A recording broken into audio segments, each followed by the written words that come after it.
शुभ, विविंश, खनी नेत्र, करंधम, अविक्षित तथा मरुत के चरित्र। मार्कंडेय जी कहते हैं, राजा खनित्र के पुत्र क्षुप ने भी राज्य पाने के बाद पिता की ही भांति धर्म पूर्वक प्रजाजनों का पालन किया। वे दानशील तथा अनेक यज्ञों के अनुष्ठान करने वाले थे। उन्होंने व्यवहार आदि के मार्ग में शत्रु और मित्र दोनों के प्रति समान भाव रखा। एक दिन महाराज शुभ अपने राज्य सिंहासन पर बैठे थे। उस समय सूतों एवं बंदी जनों ने कहा, महाराज, पूर्व काल में जैसे क्षुप नाम के राजा हुए थे वैसे ही आप भी हैं। प्राचीन राजा शुभ ब्रह्मा जी के पुत्र थे। उनका चरित्र जैसा था वैसा ही वर्तमान महाराज का भी है। पहले के महाराज शुभ जो गौ और ब्राह्मणों से कर नहीं लेते थे तथा उन महात्मा ने प्रजा से प्राप्त हुए छठे भाग के द्वारा इस पृथ्वी पर अनेक यज्ञ किए थे। राजा बोले, मेरे जैसा कौन मनुष्य उन महात्मा राजाओं का पूर्ण रूप से अनुसरण कर सकेगा। तथापि उत्तम आचरण वाले पुरुषों के समान कार्य करने के लिए उद्योग अवश्य करना चाहिए। अतः इस समय मैं जो प्रतिज्ञा करता हूँ उसे सुनो। मैं महाराज शुभ के चरित्र का अनुसरण करूंगा तथा खेती का अभाव होने या उसका अभाव दूर होने पर 3 यज्ञों का अनुष्ठान करूंगा। मेरी यह प्रतिज्ञा संपूर्ण भूमंडल के लिए है।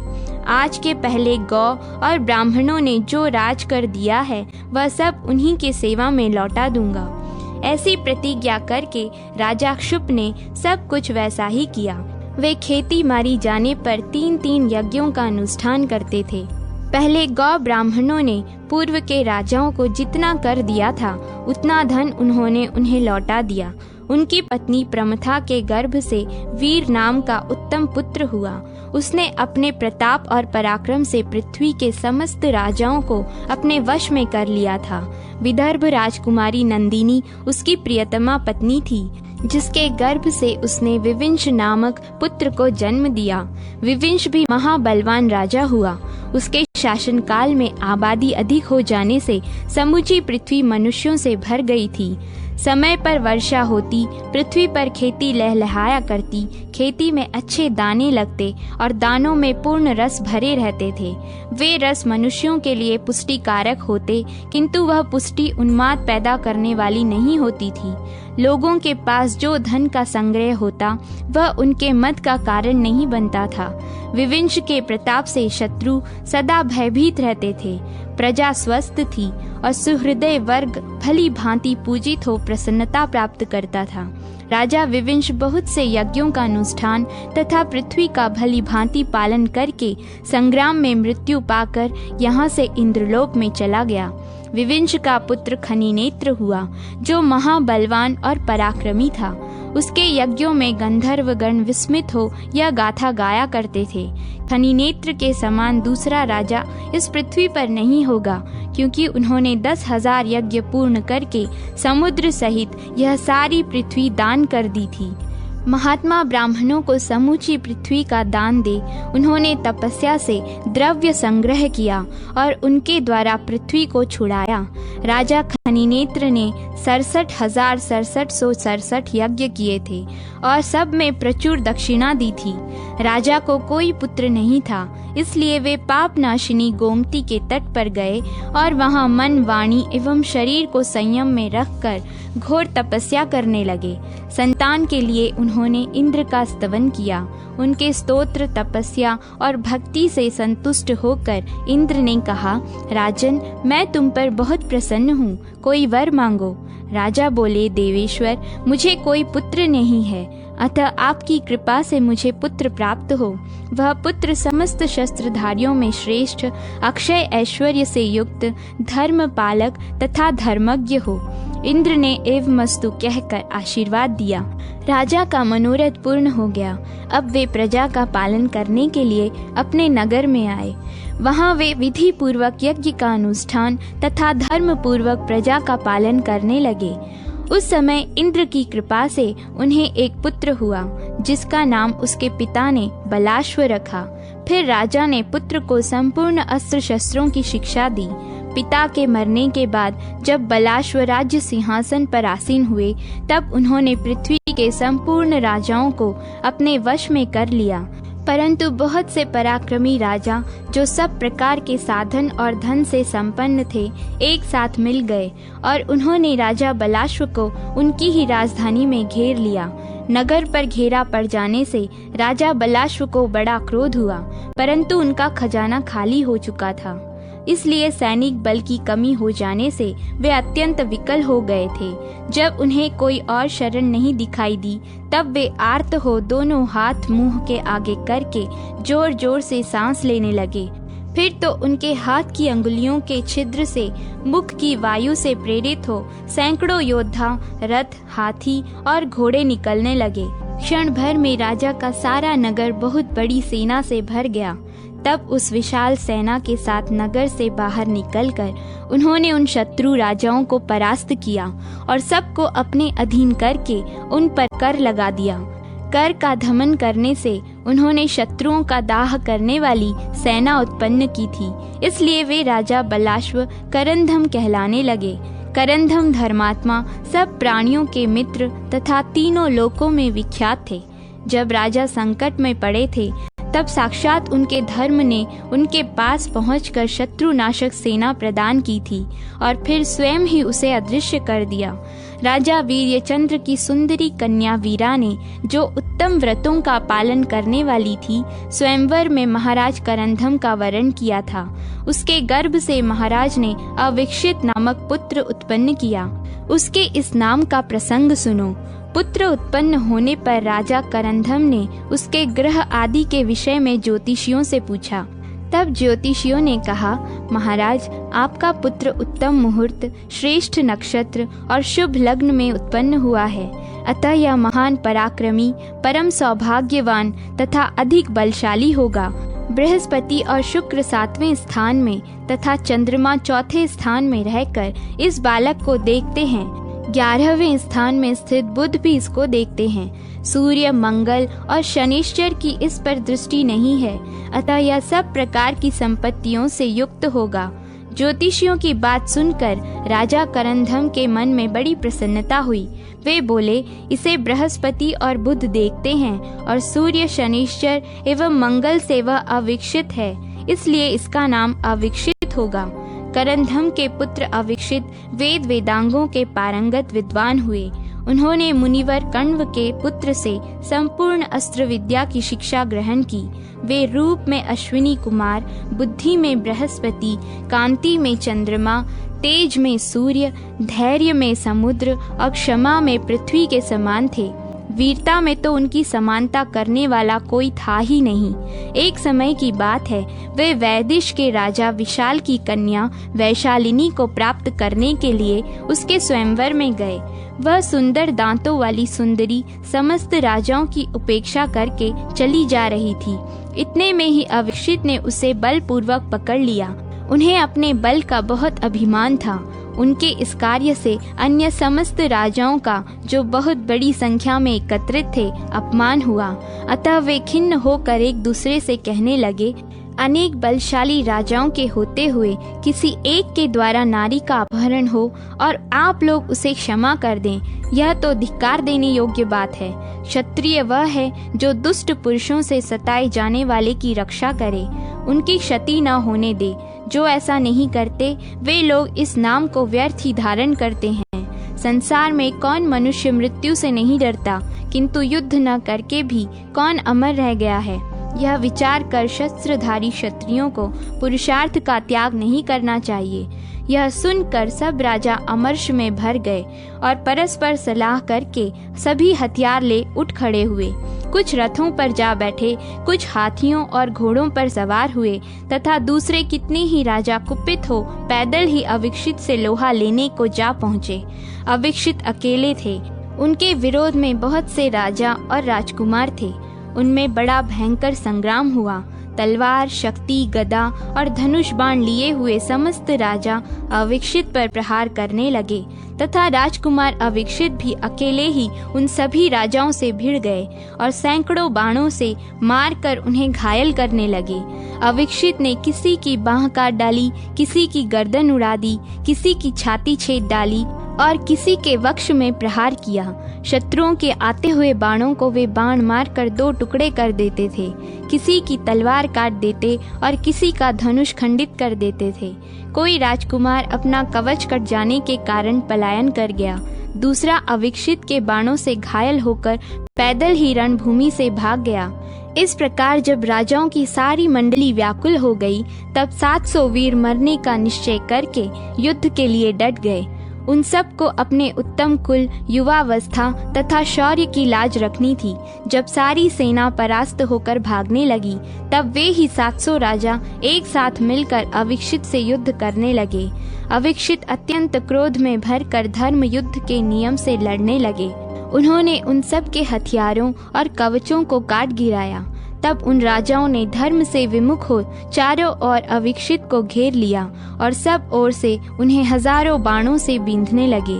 बहुतों के प्रहार से पीड़ित हो वे अत्यंत व्याकुल हो उठे और अत्यंत विह्वल होकर पृथ्वी पर गिर पड़े। इस अवस्था में उन सब ने मिलकर धर्म पूर्वक उन्हें बांध लिया और राजा विशाल के साथ वैदिश नगर में प्रवेश किया। तदनंतर राजा करंधम, उनकी पत्नी वीरा तथा अन्य राजाओं ने अविक्षित के बांधे जाने का समाचार सुना। कुछ लोगों ने करंधम से कहा, महाराज, वे सभी राजा वध करने के योग्य हैं जिन्होंने अधिक संख्या में सम्मिलित होकर अकेले राजकुमार को अधर्म पूर्वक बांधा है। दूसरे बोले, आप चुपचाप बैठे क्यों हैं? शीघ्र ही सेना तैयार कीजिए। दुष्ट विशाल को तथा वहां आए हुए अन्य समस्त राजाओं को भी बांध लीजिए।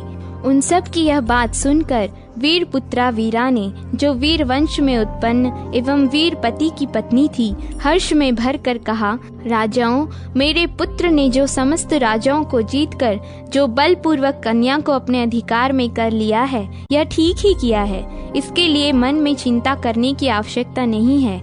उसका युद्ध में बंदी होना प्रशंसा की ही बात है। अब तुम लोगों के मस्तक पर भी अस्त्र शस्त्रों के गिरने का समय आ पहुंचा है। युद्ध के लिए शीघ्रता करो, अपने अपने रथों पर सवार हो जाओ। हाथी, घोड़े और सारथियों को भी जल्दी तैयार करो। विलंब नहीं होना चाहिए। जो सबको परास्त करके शोभा पाता है वही शूर है। जैसे सूर्य अंधकार को दूर करके प्रकाशित होता है, उसी प्रकार शूरवीर शत्रुओं को हराकर यशस्वी होता है। इस प्रकार पत्नी के उत्साहित करने पर राजा करंधम ने पुत्र के शत्रुओं का वध करने के लिए सेना को तैयार होने की आज्ञा दी। तदनंतर उनका विशाल और उनके साथियों के साथ घोर युद्ध हुआ। 3 दिन तक युद्ध होने के पश्चात विशाल और उनके सहायक राजाओं का मंडल जब प्रायः पराजित हो गए, तब राजा विशाल हाथ में अर्घ्य लेकर महाराज करंधम के पास आए। उन्होंने बड़े प्रेम से करंधम का पूजन किया। उनका पुत्र अविक्षित बंधन से मुक्त कर दिया गया। राजा ने एक रात वहां बड़े सुख से व्यतीत की। दूसरे दिन राजा विशाल अपनी कन्या को साथ लेकर महाराज करंधम के पास उपस्थित हुए। उस समय अविक्षित ने अपने पिता के सामने ही कहा, मैं इसको तथा दूसरी किसी युवती को भी अब ग्रहण नहीं करूंगा, क्योंकि इसके देखते देखते शत्रुओं द्वारा युद्ध में परास्त हो गया। अब आप किसी और के साथ इसका विवाह कर दें, अथवा यह उस पुरुष का वरण करे जिसका यश और पराक्रम अखंडित हो तथा जिसे शत्रुओं के हाथ से अपमानित न होना पड़ा हो। पुरुष सबल होने के कारण स्वतंत्र होता है और स्त्रियां अबला होने के कारण सदा परतंत्र रहती हैं। परंतु जहाँ पुरुष भी दूसरे के परतंत्र हो गया, वहाँ उसमें मनुष्यता ही क्या रह गई। जब इसके सामने ही राजाओं ने मुझे पृथ्वी पर गिरा दिया, तब अब मैं इसे अपना मुंह कैसे दिखाऊंगा। अविक्षित के ऐसा कहने पर राजा विशाल ने अपनी पुत्री से कहा, बेटी, इन महात्मा की बात तुमने सुनी है ना। शुभे, जिसमें तुम्हारी रुचि हो ऐसे किसी दूसरे पुरुष को पति रूप में वरण करो, अथवा हम जिसे तुम्हें दे दें उसी का तुम आदर करो। कन्या बोली, पिताजी, यद्यपि संग्राम में इनके यश और पराक्रम की हानि हुई है, तथापि ये उसमें धर्मानुकूल बर्ताव करते रहे हैं। ये अकेले थे तो भी बहुतों ने मिलकर इन्हें परास्त किया है, अतः वास्तव में इनकी पराजय हुई यह कहना ठीक नहीं है। युद्ध के लिए जब बहुत से राजा आए तब ये उसमें सिंह की भांति अकेले घुस गए और निरंतर डट कर सामना करते रहे। इससे इनका महान शौर्य प्रकट हुआ है। ये वीरता और पराक्रम से युक्त होकर धर्म युद्ध में संलग्न थे। ऐसे समय में समस्त राजाओं ने मिलकर इन पर अधर्म पूर्वक विजय पाई है, अतः इसमें इनके लिए लज्जा की कौन सी बात है। तात, मैं इनके रूप मात्र पर लुभा गई हूँ, ऐसी बात नहीं है। इनकी वीरता, पराक्रम और धीरता आदि सद्गुण मेरे चित्त को चुराए लेते हैं, अतः अब अधिक कहने की क्या आवश्यकता है। आप मेरे लिए महाराज से इन्हीं महानुभाव की याचना कीजिए। इसके सिवा दूसरा कोई पुरुष मेरा पति नहीं हो सकता। विशाल ने कहा, राजकुमार, मेरी पुत्री ने बहुत अच्छी बातें कही हैं। इसमें संदेह नहीं कि तुम्हारे जैसा वीर कुमार इस भूतल पर दूसरा कोई नहीं है। तुम्हारे शौर्य की कहीं समता नहीं है। तुम्हारा पराक्रम अनंत है।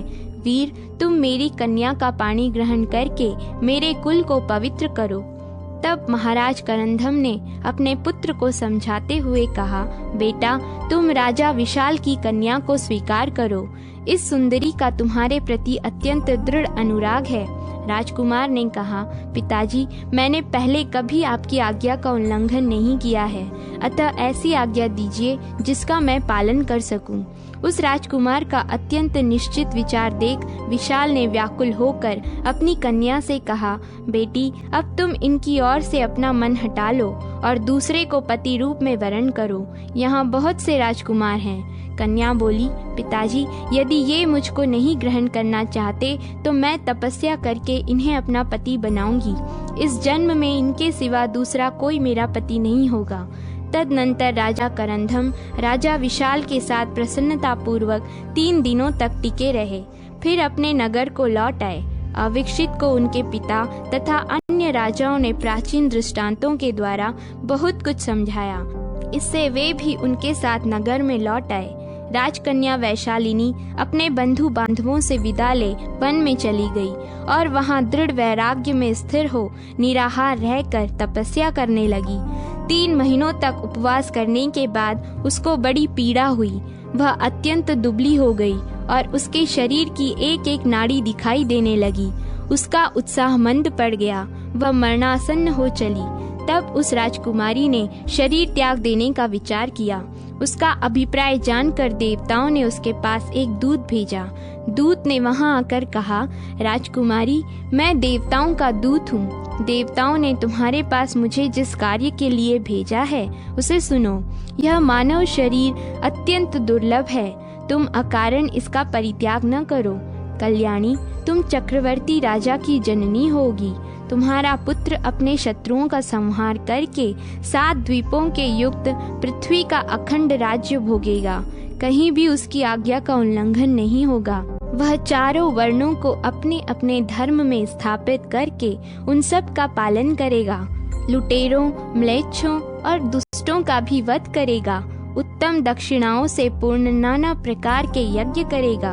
उसके द्वारा अश्वमेध आदि यज्ञों का 6000 बार अनुष्ठान होगा। वह दूत आकाश में ही खड़ा था। उसके शरीर पर दिव्य हार और चंदन शोभा पा रहे थे। उसे इस रूप में देख राजकन्या ने कोमल वाणी में कहा, तुम देवताओं के दूत हो, इसमें तनिक भी संदेह नहीं। सचमुच ही तुम स्वर्ग से यहाँ आए हो, किंतु तुम ही बताओ, पति के बिना मुझे पुत्र कैसे होगा। मैंने पिता के समीप यह प्रतिज्ञा कर ली है कि इस जन्म में अविक्षित के सिवा दूसरा कोई पुरुष मेरा पति नहीं होगा, किंतु वे अविक्षित मेरे पिता के, अपने पिता के तथा स्वयं मेरे कहने पर भी मुझे ग्रहण नहीं करना चाहते। देवदूत ने कहा, महाभागे, बहुत कहने से क्या लाभ है। तुम्हें पुत्र अवश्य होगा। तुम अधर्म पूर्वक इस शरीर का त्याग न करो। इसी वन में रहो और अपने दुर्बल शरीर का पोषण करो। तपस्या के प्रभाव से तुम्हारा सब कुछ भला ही होगा। यूं कहकर देवदूत जैसे आए थे लौट गए तथा वह सुंदरी प्रतिदिन अपने शरीर का पोषण करने लगी। उधर अविक्षित की वीर प्रसविनी माता वीरा ने किसी शुभ दिन को अपने पुत्र अविक्षित को पास बुलाया और इस प्रकार कहा, बेटा, मैं तुम्हारे पिता की आज्ञा से एक व्रत करूंगी। उसका नाम किमिक्षक व्रत है, किंतु वह है बहुत दुष्कर, फिर भी उसके करने से कल्याण ही होगा। यदि तुम कुछ बल और पराक्रम दिखाओ तो वह अवश्य साध्य हो जाएगा। तुम्हारे लिए वह असाध्य हो या दुसाध्य, यदि तुम उसके लिए प्रतिज्ञा कर लोगे तो मैं उसका अनुष्ठान आरंभ कर दूंगी। अब तुम्हारा जो विचार हो सो कहो। अविक्षित बोले, माँ, यदि पिताजी ने तुम्हें आज्ञा दे दी है तो तुम निश्चिंत होकर किमिक्षक व्रत का अनुष्ठान करो, मन में किसी प्रकार की चिंता न करो। तदनंतर महारानी वीरा ने उपवास पूर्वक उस व्रत का आरंभ किया तथा शास्त्रों में बताए अनुसार कुबेर की संपूर्ण निधियों की, निधि पालगण की और लक्ष्मी जी की बड़ी भक्ति के साथ पूजा की। उन्होंने अपने मन, वाणी और शरीर को काबू में कर लिया था। इधर महाराज करंधम जब एकांत घर में बैठे हुए थे, उस समय नीति शास्त्र विशारद मंत्रियों ने उनके पास जाकर कहा, राजन, इस पृथ्वी का शासन करते हुए आपकी वृद्धावस्था आ गई। आपके एक ही पुत्र है, अविक्षित, जिन्होंने स्त्री का संपर्क ही छोड़ दिया है। इससे आपका वंश अवलुप्त हो जाएगा। पितरों को पिंड और पानी देने वाला कोई नहीं रहेगा। अतः आप ऐसा कोई यत्न कीजिए जिससे आपका पुत्र पितरों का उपकार करने वाली बुद्धि ग्रहण करे, विवाह करने पर राजी हो जाए। इस समय राजा करंधम के कानों में एक आवाज आई। रानी वीरा के पुरोहित याचकों से कह रहे थे, कौन क्या चाहता है, किसके लिए कौन सी वस्तु दुसाध्य है जिसका साधन किया जाए। महाराज करंधम की रानी किमिक्षक व्रत का अनुष्ठान करती हैं, अतः जिसकी जो इच्छा हो वह पूर्ण की जाएगी। पुरोहित की बात सुनकर राजकुमार अविक्षित ने भी राजद्वार पर आए हुए समस्त याचकों से कहा, मेरी परम सौभाग्यवती माता किमिक्षक व्रत कर रही है, अतः मेरे शरीर से किसी का कोई कार्य सिद्ध होने वाला हो तो वह बतलावें। सब याचक सुन लें, मैं प्रतिज्ञा पूर्वक कहता हूँ, इस किमिक्षक व्रत के अनुष्ठान के अवसर पर तुम लोग जो चाहते हो बताओ, उसे मैं दूंगा। अपने बेटे के मुख से यह बात सुनकर महाराज करंधम तुरंत सामने आए और बोले, मैं याचक हूँ, मुझे मेरी मांगी हुई वस्तु दो। अविक्षित बोले, तात, आपको क्या देना है, बतलाइए। मेरा कर्तव्य दुष्कर हो, साध्य हो अथवा अत्यंत दुसाध्य हो, बताइए, मैं उसे पूर्ण करूँगा। राजा ने कहा, यदि तुम सत्य प्रतिज्ञ हो और सबको इच्छा अनुसार दान देते हो तो मेरी गोद में पौत्र का मुंह दिखाओ। अविक्षित बोले, महाराज, मैं आपका एक ही पुत्र हूँ और ब्रह्मचर्य का पालन मेरा व्रत है। मेरे कोई पुत्र है ही नहीं, फिर आपको पौत्र का मुख कैसे दिखाऊं? राजा ने कहा, बहुत कहने से क्या लाभ, तुम ब्रह्मचर्य को छोड़ो और अपनी माता की इच्छा अनुसार मुझे पौत्र का मुख दिखाओ। मार्कंडेय जी कहते हैं, जब पुत्र के बहुत कहने पर भी राजा ने दूसरी कोई वस्तु नहीं मांगी, तब उन्होंने कहा, पिताजी, मैं आपको किमिक्षक दान देकर बड़े संकट में पड़ गया। अब निर्लज्ज होकर फिर विवाह करूंगा। स्त्री के सामने परास्त हुआ और पृथ्वी पर गिराया गया, फिर भी मुझे स्त्री का स्वामी बनना पड़ेगा। यह बड़ा ही दुष्कर कर्म है, तथापि मैं क्या करूं? सत्य के बंधन में बंधा हूं। आपने जो आज्ञा दी है वह करूंगा। एक दिन राजकुमार अविक्षित शिकार खेलने के लिए वन में गए। वहां वे हरिण, वराह तथा व्याघ्र आदि जंतुओं को अपने बाणों का निशाना बनाने लगे। इतने में ही उन्हें सहसा किसी स्त्री के रोने का शब्द सुनाई दिया। वह भय से गदगद वाणी में उच्च स्वर से बार बार क्रंदन करती हुई त्राही त्राही की रट लगा रही थी। राजकुमार अविक्षित ने मत डरो ऐसा कहते हुए अपने घोड़े को उसी ओर बढ़ाया जिधर से वह शब्द आ रहा था। उस निर्जन वन में दनु के पुत्र दृढ़केश के द्वारा पकड़ी गई वह कन्या विलाप करती हुई कह रही थी, मैं महाराज करंधम के पुत्र अविक्षित की पत्नी हूँ, किंतु यह नीच दानव मुझे हर कर लिए जाता है। जिन महाराज के समक्ष समस्त राजा, गंधर्व तथा गुहक भी खड़े होने की शक्ति नहीं रखते, जिनका क्रोध, मृत्यु और पराक्रम इंद्र के समान है, उन्हीं की पुत्रवधू होकर आज मैं एक दानव के द्वारा हरी जा रही हूँ। वह इस प्रकार कह कर रो ही रही थी कि राजकुमार अविक्षित तुरंत वहां आ पहुँचे। उन्होंने देखा एक अत्यंत मनोहर कन्या है जो सब प्रकार के आभूषणों से शोभा पा रही है और हाथ में डंडा लिए दनु पुत्र दृढ़केश ने उसे पकड़ रखा है तथा वह करुण स्वर में त्राही त्राही पुकार रही है। यह देखकर अविक्षित ने उससे कहा, तुम भय न करो। फिर उस दानव से कहा, ओ दुष्ट, अब तू मारा जाएगा। भूमंडल के समस्त राजा जिनके प्रताप के सामने मस्तक झुकाते हैं, उन महाराज करंधम के राज्य में कौन दुष्ट जीवित रह सकता है। राजकुमार को श्रेष्ठ धनुष लिए आया देख वह कृशांगी युवती बार बार कहने लगी, आप मुझे बचाइए, यह दुष्ट मुझे हर कर लिए जाता है। मैं महाराज करंधम की पुत्र वधू और अविक्षित की पत्नी हूँ, सनाथ हूँ, तो भी इस वन में यह दुष्ट मुझे अनाथ की भांति हर कर लिए जा रहा है। यह सुनकर अविक्षित उसकी बात पर विचार करने लगे। यह किस प्रकार मेरी भार्या तथा पिताजी की पुत्र वधू हुई, अथवा इस समय तो इसे छुड़ाऊं, फिर समझ लूंगा।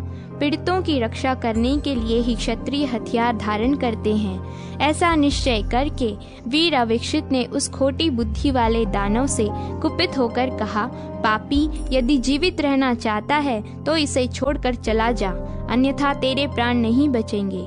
इतना सुनते ही वह दानव उस कन्या को छोड़कर डंडे को ऊपर उठा अविक्षित की ओर दौड़ा। तब उन्होंने भी बाणों की वर्षा से उसे ढंक दिया। दानव दृढ़केश अत्यंत मद से मतवाला हो रहा था। राजकुमार के बाणों से रोके जाने पर भी उसने 100 कीलों से युक्त वह डंडा उन पर दे मारा, किंतु राजकुमार ने अपनी ओर आते हुए उस डंडे के बाण मारकर टुकड़े टुकड़े कर दिए। फिर दानव ने कुपित होकर राजकुमार पर जो जो हथियार चलाया वह सब उन्होंने अपने बाणों से काट गिराया। डंडे और हथियारों के कट जाने पर उसे बड़ा क्रोध हुआ और वह मुक्का तान कर राजकुमार की ओर दौड़ा। पास आते ही राजकुमार ने वेतस्पत्र नामक बाण से उसका मस्तक काट गिराया। इस प्रकार उस दुराचारी दानव के मारे जाने पर समस्त देवताओं ने अविक्षित को साधुवाद दिया और वर मांगने के लिए कहा। तब उन्होंने अपने पिता का प्रिय करने की इच्छा से एक महापराक्रमी पुत्र मांगा। देवता बोले, राजकुमार, जिसका तुमने अभी उद्धार किया है, इसी कन्या के गर्भ से तुम्हें महाबली चक्रवर्ती पुत्र की प्राप्ति होगी। राजकुमार ने कहा, देवगण, राजाओं के परास्त होने पर मैंने विवाह का विचार छोड़ दिया था, किंतु पिता द्वारा सत्य के बंधन में बांधे जाने पर मैं अब पुत्र की अभिलाषा करता हूँ। पहले राजा विशाल की कन्या को मैंने त्याग दिया था, किंतु उसने मेरे ही लिए दूसरे किसी पुरुष को पति बनाने का विचार छोड़ रखा है। अतः उस त्यागमयी देवी को छोड़कर क्रूर हृदय हो मैं दूसरी स्त्री को कैसे अपनी पत्नी बना सकूंगा। देवता बोले, यही राजा विशाल की कन्या और तुम्हारी भार्या है, जिसकी तुम सदा प्रशंसा करते हो। यह सुंदरी तुम्हारे लिए ही तप करती रही, इसके गर्भ से तुम्हारे चक्रवर्ती एवं वीर पुत्र उत्पन्न होगा। वह 7 द्वीपों का शासक तथा सहस्त्रों यज्ञों का अनुष्ठान करने वाला होगा। करंधम कुमार अविक्षित से यूं कहकर समस्त देवता वहां से चले गए। तब उन्होंने उस स्त्री से कहा, भीरू, कहो तो यह क्या बात है। तब वैशालिनी ने अपना वृत्तांत सुनाना आरंभ किया। नाथ, आपने जब मुझे त्याग दिया तो इस जीवन से वैराग्य हो गया और मैं बंधु बांधवों को छोड़कर वन में चली आई। वीर, यहाँ तपस्या करते करते मैंने अपना शरीर सुखा दिया और तब इसे त्याग देने को उद्धत हो गई। इसी समय देवताओं के दूत ने आकर मुझे रोका और कहा, तुम्हें महाबलवान चक्रवर्ती पुत्र प्राप्त होगा, जो देवताओं को तृप्त करेगा और असुरों का संहार करेगा। इस प्रकार देवदूत ने जब देवताओं की आज्ञा सुनाई, तब आपके समागम की आशा से मैंने इस देह का त्याग नहीं किया। मार्कंडेय जी कहते हैं, वैशालिनी के ये वचन सुनकर तथा किमिच्छक व्रत में की हुई प्रतिज्ञा के समय पिता के कहे हुए उत्तम वचनों का स्मरण करके अविक्षित ने उस कन्या से प्रेम पूर्वक कहा, देवी, उस समय शत्रुओं से पराजित होने के कारण मैंने तुम्हारा त्याग किया था और अब फिर शत्रुओं को जीत कर ही तुम्हें पाया है। अब बताओ क्या करूं? इसी अवसर पर मैं नामक गंधर्व श्रेष्ठ अप्सराओं तथा अन्य गंधर्वों के साथ वहां आया। गंधर्व बोला, राजकुमार, यह कन्या वास्तव में मेरी पुत्री भामिनी है। महर्षि अगस्त्य के शाप से यह राजा विशाल की पुत्री हुई थी। बचपन में खेलते समय इसने अगस्त्य मुनि को कुपित कर दिया था। तब उन्होंने शाप देते हुए कहा, जा, तू मनुष्य योनि में उत्पन्न होगी। तब हम लोगों ने मुनि को प्रसन्न करते हुए कहा, ब्रह्मर्षि, अभी यह निरी बालिका है, इसे भले बुरे का विवेक नहीं है, तभी इसके द्वारा आपका अपराध बन गया है, अतः इसके ऊपर कृपा कीजिए। तब उन महामुनि ने कहा, बालिका समझकर ही मैंने इसे बहुत थोड़ा शाप दिया है, अब यह टल नहीं सकता। यही महर्षि का शाप था जिससे यह मेरी पुत्री भामिनी राजा विशाल के भवन में उत्पन्न हुई। इसके लिए ही मैं यहाँ उपस्थित हुआ हूँ। आप मेरी इस कन्या को ग्रहण कीजिए, इससे आपको चक्रवर्ती पुत्र की प्राप्ति होगी। तब बहुत अच्छा कहकर राजकुमार ने विधि पूर्वक उसका पानी ग्रहण किया। उस समय वहाँ तुम्बुरु मुनि ने हवन किया। देवता और गंधर्व गीत गाते रहे, मेघों ने फूलों की वर्षा की और देवताओं के बाजे बजते रहे। विवाह के पश्चात दोनों दंपति महात्मा मय के साथ गंधर्व लोक में गए। अवीक्षित अपनी पत्नी के साथ कभी अत्यंत रमणीय नगरोद्यान में और कभी पर्वत की उपत्यका में विहार करने लगे। वहाँ मुनि, गंधर्व और किन्नर लोग उन दोनों के लिए भोजन की सामग्री, चंदन, वस्त्र, माला और पीने योग्य पदार्थ आदि उत्तम वस्तुएं प्रस्तुत किया करते थे। मनुष्यों के लिए दुर्लभ गंधर्व लोक में अवीक्षित इस प्रकार भामिनी के साथ विहार करते रहे। कुछ समय के बाद भामिनी ने वीर अवीक्षित के पुत्र को जन्म दिया। उस महापराक्रमी पुत्र का जन्म होने पर उससे कार्य सिद्धि की अपेक्षा रखने वाले गंधर्वों के यहाँ बड़ा भारी उत्सव हुआ। उसमें देवता तथा निर्मल देवर्षि भी पधारे। पाताल से नागराज, शेष, वासुकी और तक्षक भी आए। देवता, असुर, यक्ष और गुहकों में जो जो प्रधान थे वे सब उपस्थित हुए। सभी मरुदगण भी पधारे थे। तुम्बुरु ने उस बालक का जात कर्म आदि करके स्तुति पूर्वक स्वस्ति वाचन किया और कहा, आयुष्मान, तुम चक्रवर्ती, महापराक्रमी, महाबाहु एवं महाबलवान होकर समस्त पृथ्वी का शासन करो। वीर, ये इंद्र आदि लोकपाल तथा महर्षि तुम्हारा कल्याण करें और तुम्हें शत्रु नाशक शक्ति प्रदान करें। पूर्व दिशा में बहने वाले मरुत, जिसमें धूल का समावेश नहीं होता, तुम्हारा कल्याण करें। दक्षिण दिशा के निर्मल मरुत तुम्हें स्वस्थ रखें। पश्चिम के मरुत तुम्हें उत्तम पराक्रम दें तथा उत्तर के मरुत तुम्हें उत्कृष्ट बल प्रदान करें। इस प्रकार स्वस्त्ययन के पश्चात आकाशवाणी हुई। पुरोहित ने मरुत्तव का अनेक बार प्रयोग किया है, इसलिए यह बालक पृथ्वी पर मरुत के नाम से विख्यात होगा। भूमंडल के सभी राजा इसकी आज्ञा के अधीन रहेंगे और यह वीर सब राजाओं का सिरमौर बना रहेगा। अन्य भूपालों को जीतकर यह महापराक्रमी चक्रवर्ती होगा और 7 द्वीपों वाली समूची पृथ्वी का उपभोग करेगा। यज्ञ करने वाले राजाओं में यह प्रधान होगा तथा समस्त नरेशों में इसका शौर्य और पराक्रम सबसे अधिक होगा। देवताओं में से किसी ने यह आकाशवाणी की थी। इसे सुनकर ब्राह्मण, गंधर्व तथा बालक के माता पिता बहुत प्रसन्न हुए। तदनंतर राजकुमार अवीक्षित अपने प्रिय पुत्र को गोद में ले गंधर्वों के साथ ही अपने पिता के नगर में आए। पिता के घर में पहुंचकर उन्होंने उनके चरणों में आदर पूर्वक मस्तक झुकाया तथा लज्जावती भामिनी ने भी श्वशुर के चरणों में प्रणाम किया। उस समय राजा करंधम धर्मासन पर विराजमान थे। अवीक्षित ने पुत्र को लेकर कहा, पिताजी, माता के किमिक्षक व्रत में मैंने जो प्रतिज्ञा की थी उसके अनुसार अब आप गोद में लेकर इस पौत्र का मुख देखिए। यूं कहकर उन्होंने पिता की गोद में बालक को रख दिया और उसके जन्म का सारा वृत्तांत ठीक ठीक कह सुनाया। राजा करंधम के नेत्रों में आनंद के आंसू छलक आए। उन्होंने पौत्र को छाती से लगाकर अपने भाग्य की प्रशंसा करते हुए कहा, मैं बड़ा ही सौभाग्यशाली हूँ। इसके बाद उन्होंने वहाँ आए हुए गंधर्वों का अर्घ्य आदि के द्वारा सत्कार किया। उस समय उनको और किसी बात की याद नहीं रही। उस नगर में पुरवासियों के घर घर में महान आनंद छा गया। सब प्रसन्न होकर कहते थे, हमारे महाराज के पोता हुआ है। राजा करंधम ने हर्षमग्न होकर ब्राह्मणों को रत्न, धन, गौ, वस्त्र और आभूषण दान किए। वह बालक शुक्ल पक्ष के चंद्रमा की भांति प्रतिदिन बढ़ने लगा। उसे देखकर पिता आदि को बड़ी प्रसन्नता होती थी। वह सब लोगों का प्यारा था। कुछ बड़ा होने पर उपनयन के बाद उसने आचार्यों के पास रहकर पहले वेदों की, फिर समस्त शास्त्रों की तथा अंत में धनुर्वेद की शिक्षा ग्रहण की। तत्पश्चात भृगुपुत्र शुक्राचार्य से अनान्य अस्त्र विद्याओं का ज्ञान प्राप्त किया। वह गुरु के समक्ष विनीत भाव से मस्तक झुकाता तथा सदा उन्हें प्रसन्न रखने की चेष्टा में संलग्न रहता था। वह अस्त्र विद्या का ज्ञाता, वेद का विद्वान, धनुर्वेद में पारंगत तथा सब विद्याओं में निष्णांत था।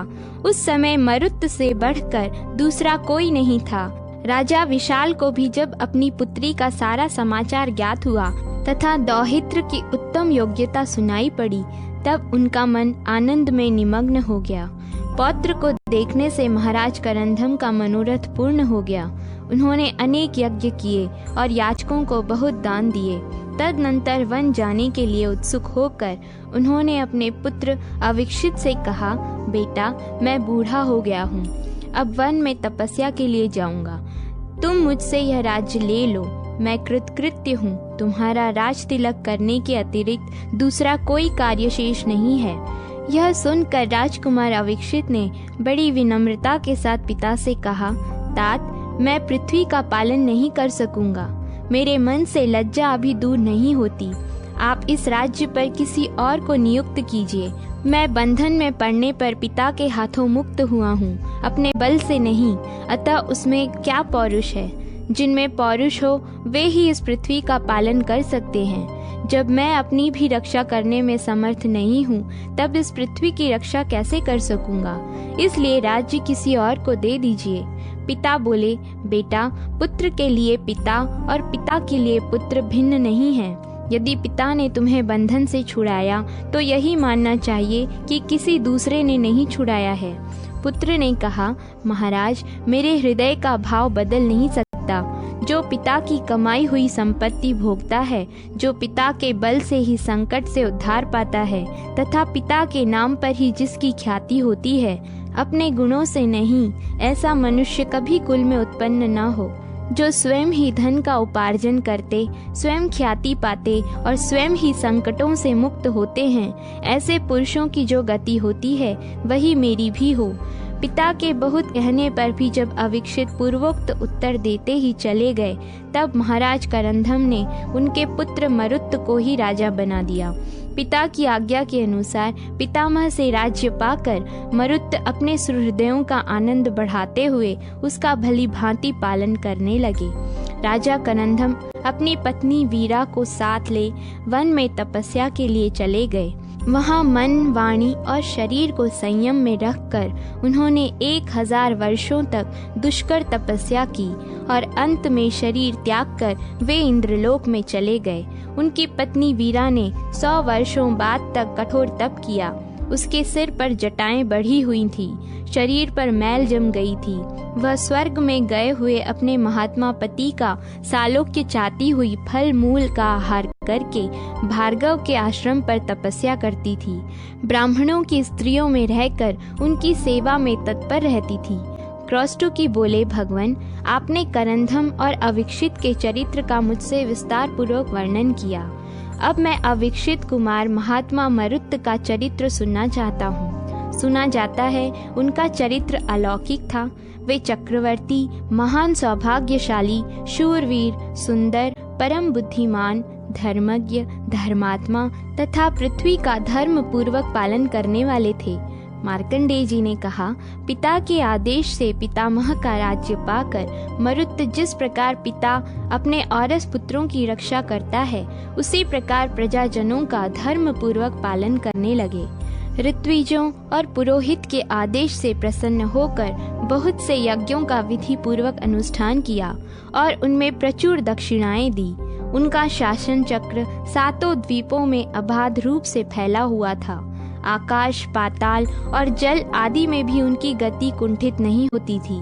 राजा तो यज्ञ करते ही थे, चारों वर्णों के लोग भी अपने अपने कर्म में आलस्य छोड़कर संलग्न रहते और महाराज से धन प्राप्त कर इष्टापूर्त आदि पुण्य क्रियाएं करते थे। राजा मरुत ने 100 यज्ञ करके देवराज इंद्र को भी मात कर दिया था। उनके पुरोहित अंगिरा नंदन संवर्त जी थे, जो बृहस्पति जी के भाई एवं तपस्या के भंडार थे। मुंजवान नाम से प्रसिद्ध एक सोने का पर्वत था, जहाँ देवता निवास करते थे। महाराज मरुत ने उसका शिखर तोड़कर गिरा दिया और उसे अपने यहाँ मंगा लिया। उसके द्वारा उन्होंने यज्ञ की सब सामग्री, भू विभाग और महल आदि सोने के ही बनवाए। सदा स्वाध्याय करने वाले महर्षि मरुत के चरित्र के विषय में सदा यह गाथा गाते रहते हैं। महाराज मरुत के समान यजमान इस भूतल पर दूसरा कोई नहीं हुआ, जिनके यज्ञ में समस्त यज्ञ मंडप और महल सुवर्ण के ही बने थे। उसमें ब्राह्मण पर्याप्त दक्षिणा पाकर तृप्त हो गए। इंद्र आदि श्रेष्ठ देवता उसमें ब्राह्मणों को भोजन परोसने का काम करते थे। राजा मरुत के यज्ञ में जैसा समारोह था, वैसा किस राजा के यज्ञ में हुआ है? जहाँ रत्नों से घर भरा रहने के कारण ब्राह्मणों ने दक्षिणा में मिला हुआ सारा सुवर्ण त्याग दिया। उस छोड़े हुए धन को पाकर कितने ही लोगों का मनोरथ पूरा हो गया, और वे भी उसी धन से अपने अपने देश में पृथक पृथक अनेक यज्ञ करने लगे। मुनि श्रेष्ठ, इस प्रकार न्याय पूर्वक प्रजा का पालन करने वाले राजा मरुत के पास एक दिन कोई तपस्वी आया और इस प्रकार कहने लगा, महाराज, आपकी पितामही वीरा देवी ने तपस्वियों को मदोन्मत्त सर्पों के विष से पीड़ित देख आपके पास यह संदेश दिया है। राजन, तुम्हारे पितामह स्वर्गवासी हो गए। मैं और वह मुनि के आश्रम पर रहकर तपस्या करती हूँ। मुझे तुम्हारे राज्य शासन में बहुत बड़ी त्रुटि दिखाई देती है। पाताल से सर्पों ने आकर यहाँ 10 मुनि कुमारों को डस लिया है तथा जलाशयों के जल को भी दूषित कर दिया है। ये पसीने, मूत्र और विष्ठा से हविष्य को दूषित कर देते हैं। यहाँ के महर्षि इन सब को भस्म कर डालने की शक्ति रखते हैं, किंतु किसी को दंड देने का अधिकार इनका नहीं है। इसके अधिकारी तो तुम ही हो। राजकुमारों को तभी तक भोग जनित सुख की प्राप्ति होती है जब तक उनके मस्तक पर राज्याभिषेक का जल नहीं पड़ता। कौन मित्र है, कौन शत्रु है, मेरे शत्रु का बल कितना है, मैं कौन हूँ, मेरे मंत्री कौन हैं, मेरे पक्ष में कौन कौन से राजा हैं, वे मुझसे विरक्त हैं या अनुरक्त, शत्रुओं ने उन्हें फोड़ तो नहीं लिया है, शत्रु पक्ष के लोगों की भी क्या स्थिति है, मेरे इस नगर अथवा राज्य में कौन मनुष्य श्रेष्ठ है, कौन धर्म कर्म का आश्रय लेता है, कौन मूढ़ है तथा किसका बर्ताव उत्तम है, किसको दंड देना चाहिए, कौन पालन करने योग्य है, किन मनुष्यों पर सदा मुझे दृष्टि रखनी चाहिए। इन सब बातों पर सदा विचार करते रहना राजा का कर्तव्य है। देश काल की अवस्था पर दृष्टि रखने वाले राजा को उचित है कि वह सब और कई गुप्तचर लगाए रखे। वे गुप्तचर परस्पर एक दूसरे से परिचित न हों। उनके द्वारा यह जानने की चेष्टा करे कि कोई राजा अपने साथ की हुई संधि को भंग तो नहीं करता। राजा अपने समस्त मंत्रियों पर भी गुप्तचर लगा दे। इन सब कार्यों में सदा मन लगाते हुए राजा अपना समय व्यतीत करे। उसे दिन रात भोगासक्त नहीं होना चाहिए। भूपाल, राजाओं का शरीर भोग भोगने के लिए नहीं होता है, वह तो पृथ्वी और स्वधर्म के पालन पूर्वक भारी क्लेश सहन करने के लिए मिलता है। राजन, पृथ्वी और स्वधर्म का भली भांति पालन करते समय जो इस लोक में महान कष्ट होता है, वही स्वर्ग में अक्षय एवं महान सुख की प्राप्ति कराने वाला होता है। अतः नरेश्वर, तुम इस बात को समझो और भोगों का त्याग करके पृथ्वी का पालन करने के लिए कष्ट उठाना स्वीकार करो। तुम्हारे शासन काल में ऋषियों को सर्पों की ओर से जो भारी संकट प्राप्त हुआ है, उसे तुम नहीं जानते। मालूम होता है कि तुम गुप्तचर रूपी नेत्र से अंधे हो। अधिक कहने से क्या लाभ, तुम दुष्टों को दंड दो और सज्जन पुरुषों का पालन करो। इससे तुम प्रजा के धर्म के छठे अंश के भागी हो सकोगे। यदि तुम प्रजाजनों की रक्षा नहीं करोगे तो दुष्ट लोग उद्दंडतावश जो कुछ भी पाप करेंगे वह सब तुम्ही को भोगना पड़ेगा। इसमें तनिक भी संदेह नहीं है। अब तुम्हारी जैसी इच्छा हो वह करो। महाराज, आपकी पितामही ने जो कुछ कहा था वह सब मैंने सुना दिया। अब आपकी जैसी रुचि हो वैसा करें। तपस्वी की यह बात सुनकर राजा मरुत को बड़ी लज्जा हुई। सचमुच ही मैं गुप्तचर रूपी नेत्र से अंधा हूँ, मुझे धिक्कार है। यूं कहकर लंबी सांस ले उन्होंने धनुष उठाया और तुरंत ही औरव के आश्रम पर पहुंचकर अपनी पितामही वीरा को तथा अनान्य तपस्वी महात्माओं को प्रणाम किया। उन सब ने आशीर्वाद देकर राजा का अभिनंदन किया। तत्पश्चात सर्पों के काटने से मरकर पृथ्वी पर पड़े हुए 7 तपस्वियों को देख उन सब के सामने मरुत ने बारंबार अपनी निंदा की और कहा, मेरे पराक्रम की अवहेलना करके ब्राह्मणों के साथ द्वेष करने वाले दुष्ट सर्पों की मैं जो दुर्दशा करूंगा उसे देवता, असुर और मनुष्यों सहित संपूर्ण संसार देखे। यूं कहकर राजा ने कुपित हो पाताल लोक निवासी संपूर्ण नागों का संहार करने के लिए संवर्तक नामक अस्त्र उठाया। तब उस महान अस्त्र के तेज से सारा नागलोक सब ओर से सहसा जल उठा। उस समय जो घबराहट हुई उसमें नागों के मुख से हातात हातात, हा माता, हा वत्स की पुकार सुनाई देती थी। किन्हीं की पूंछ जलने लगी और किन्हीं के फण। कुछ सर्प अपने वस्त्र और आभूषण छोड़कर स्त्री पुत्रों को साथ ले पाताल त्याग कर मरुत की माता भामिनी की शरण में गए, जिसने पूर्व काल में उन्हें अभय दान दे रखा था। भामिनी के पास पहुंचकर भय से व्याकुल हुए समस्त सर्पों ने प्रणाम पूर्वक गदगद वाणी में कहा, वीर जननी, आज से पहले रसातल में हम लोगों ने जो आपका सत्कार किया था और आपने हमें अभय दान दिया, उसके पालन का यह समय आ पहुंचा है। हमारी रक्षा कीजिए। यशस्विनी, आपके पुत्र मरुत अपने अस्त्र के तेज से हम लोगों को दग्ध कर रहे हैं। इस समय आपके सिवा और कोई हमें शरण देने वाला नहीं है। आप हम पर कृपा कीजिए। सर्पों की यह बात सुनकर और पहले अपने दिए हुए वचन को याद करके साध्वी भामिनी ने तुरंत ही अपने पति से कहा, नाथ, मैं पहले ही आपको यह बता चुकी हूँ कि नागों ने पाताल में मेरा सत्कार करके मेरे पुत्र से प्राप्त होने वाले भय की चर्चा की थी और मैंने इनकी रक्षा का वचन दिया था।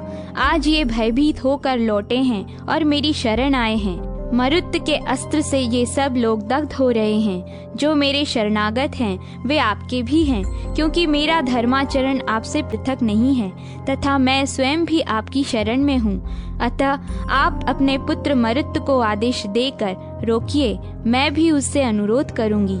मेरा विश्वास है वह अवश्य शांत हो जाएगा। अविक्षित बोले, देवी, निश्चय ही किसी भारी अपराध के कारण मरुत कुपित हुआ है, अतः मैं तुम्हारे पुत्र का क्रोध शांत करना कठिन मानता हूँ। नागों ने कहा, राजन, हम आपकी शरण में आए हैं, आप हम पर कृपा करें। पीड़ितों की रक्षा करने के लिए ही क्षत्रिय लोग शस्त्र धारण करते हैं। शरण चाहने वाले नागों की यह बात सुनकर तथा पत्नी के प्रार्थना करने पर महायशस्वी अविक्षित ने कहा, मैं तुरंत चलकर नागों की रक्षा के लिए तुम्हारे पुत्र से कहता हूँ, क्योंकि शरणागतों को त्यागना उचित नहीं है। यदि राजा मरुत मेरे कहने से अपने शस्त्र को नहीं लौटाएगा तो मैं अपने अस्त्रों से उसके अस्त्र का निवारण करूंगा। यह कहकर क्षत्रियों में श्रेष्ठ अविक्षित धनुष ले अपनी स्त्री के साथ तुरंत ही औरव मुनि के आश्रम पर गए। वहां पहुंचकर अविक्षित ने देखा भामिनी का पुत्र अपने हाथ में एक श्रेष्ठ धनुष लिए हुए है। उसका अस्त्र बड़ा ही भयानक है। उसकी ज्वाला से समस्त दिशाएं व्याप्त हो रही हैं। वह अपने अस्त्र से आग उगल रहा है, जो समस्त भूमंडल को जलाती हुई पाताल के भीतर पहुंच गई है। वह अग्नि अत्यंत भयानक और असह्य है। राजा मरुत को भौहें टेढ़ी किए खड़ा देख अविक्षित ने कहा, मरुत, क्रोध न करो, अपने अस्त्र को लौटा लो। यह बात उन्होंने बार बार कही और इतनी शीघ्रता से कही कि उतावली के कारण कितने ही अक्षरों का उच्चारण नहीं हो पाता था। पिता की बात सुनकर और बारंबार उन्हें देखकर हाथ में धनुष लिए हुए मरुत ने माता और पिता दोनों को प्रणाम किया और इस प्रकार उत्तर दिया, पिताजी, मेरा शासन होते हुए भी सर्पों ने मेरे बल की अवहेलना करके भारी अपराध किया है। इन महर्षियों के आश्रम में घुसकर नागों ने 10 मुनि कुमारों को डस लिया है। इतना ही नहीं, इन दुराचारियों ने हविष्यों को भी दूषित किया है तथा यहाँ जितने जलाशय हैं उन सब को विष मिलाकर खराब कर दिया है। ये सभी सर्प ब्रह्म हत्यारे हैं, अतः इनका वध करने से आप हमें न रोकें। अविक्षित बोले, राजन, ये सर्प मेरी शरण में आ गए हैं, अतः मेरे गौरव का ध्यान रखते हुए ही तुम इस अस्त्र को लौटा लो। क्रोध करने की क्या आवश्यकता है? मरुत ने कहा, पिताजी, ये दुष्ट और अपराधी हैं, इन्हें क्षमा नहीं करूँगा। जो राजा दंडनीय पुरुषों को दंड देता और साधु पुरुषों का पालन करता है वह पुण्य लोकों में जाता है, तथा जो अपने कर्तव्य की उपेक्षा करता है वह नरकों में पड़ता है। अविक्षित बोले, राजन, ये सर्प भयभीत होकर मेरी शरण में आए हैं और मैं तुम्हें मना करता हूँ, फिर भी इन नागों की हिंसा करते हो तो मैं तुम्हारे अस्त्र का प्रतिकार करता हूँ। मैंने भी अस्त्र विद्या सीखी है। पृथ्वी पर केवल तुम ही अस्त्रवेत्ता नहीं हो, भला मेरे आगे तुम्हारा पुरुषार्थ क्या है? यह कहकर क्रोध से लाल आंखें किए अविक्षित ने धनुष चढ़ाया और उस पर कालास्त्र का संधान किया। फिर तो समुद्र और पर्वतों सहित समूची पृथ्वी, जो संवर्ता अस्त्र से संतप्त हो रही थी, कालास्त्र का संधान होते ही कांप उठी। मरुत ने भी पिता द्वारा उठाए हुए कालास्त्र को देखकर कहा, तात, मैंने तो दुष्टों को दंड देने के लिए यह अस्त्र उठाया है, आपका वध करने के लिए नहीं। फिर आप मुझ पर कालास्त्र का प्रयोग क्यों करते हैं? महाभाग, मुझे प्रजाजनों का पालन करना है, आप क्यों मेरा वध करने के लिए अस्त्र उठाते हैं? अविक्षित बोले, हम शरणागतों की रक्षा करने पर तुल गए हैं और तुम इसमें विघ्न डालने वाले हो, अतः मैं तुम्हें जीवित नहीं छोड़ूंगा। जो शरण में आए हुए पीड़ित मनुष्य पर वह शत्रु पक्ष का ही क्यों न हो दया नहीं दिखाता, उस पुरुष के जीवन को धिक्कार है। मैं क्षत्रिय हूँ, ये भयभीत होकर मेरी शरण में आए हैं और तुम ही इनके अपकारी हो, फिर तुम्हारा वध क्यों न किया जाए? मरुत ने कहा, मित्र, बांधव, पिता अथवा गुरु भी यदि प्रजा पालन में विघ्न डाले तो राजा के द्वारा वह मार डालने योग्य है। अतः पिताजी, मैं आप पर प्रहार करूंगा, आप मुझ पर क्रोध न कीजिएगा। मुझे अपने धर्म का पालन मात्र करना है, आप पर मेरा रत्ती भर भी क्रोध नहीं है। उन दोनों को एक दूसरे का वध करने के लिए दृढ़ संकल्प देख भार्गव आदि मुनि बीच में आ पड़े और मरुत से बोले, तुम्हें अपने पिता पर हथियार चलाना उचित नहीं है। फिर अविक्षित से बोले, आपको भी अपने विख्यात पुत्र का वध नहीं करना चाहिए। मरुत ने कहा, ब्राह्मणों, मैं राजा हूँ, मुझे दुष्टों का वध और साधु पुरुषों की रक्षा करनी है। ये सर्प लोग दुष्ट हैं, अतः मेरा इसमें क्या अपराध है?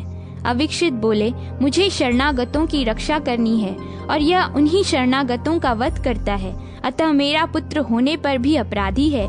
ऋषियों ने कहा, ये नाग कह रहे हैं कि दुष्ट सर्पों ने जिन ब्राह्मणों को काट खाया है उन्हें हम जीवित किए देते हैं, अतः युद्ध करने की आवश्यकता ही नहीं है। आप दोनों श्रेष्ठ राजा प्रसन्न हो। इसी समय वीरा ने आकर अपने पुत्र अविक्षित से कहा, वत्स, मेरे कहने से ही तुम्हारा पुत्र इन नागों का वध करने के लिए उद्यत हुआ है। यदि मरे हुए ब्राह्मण जीवित हो जाते हैं तो अपना कार्य सिद्ध हो जाएगा और तुम्हारे शरणागत सर्प जीवित छूट जाएंगे। तब नागों ने विष खींचकर दिव्य औषधियों के प्रयोग से उन ब्राह्मणों को जीवित कर दिया। तदनंतर राजा मरुत ने पुनः अपने माता पिता के चरणों में प्रणाम किया। अविक्षित ने भी मरुत को प्रेम पूर्वक हृदय से लगा लिया और कहा, वत्स, तुम शत्रुओं का मान मर्दन करो, चिरकाल तक पृथ्वी का पालन करते रहो, पुत्र और पौत्रों के साथ आनंद भोगो तथा तुम्हारे कोई शत्रु न हो। इसके बाद ब्राह्मणों और वीरा की आज्ञा ले अविक्षित, मरुत और भामिनी रथ पर आरूढ़ हुए और अपनी राजधानी को चले गए। धर्मात्माओं में श्रेष्ठ महाभागा पतिव्रता वीरा भी भारी तपस्या करके पति के लोक में चली गईं। राजा मरुत ने भी काम, क्रोध आदि 6 शत्रुओं को जीतकर धर्म पूर्वक पृथ्वी का पालन किया।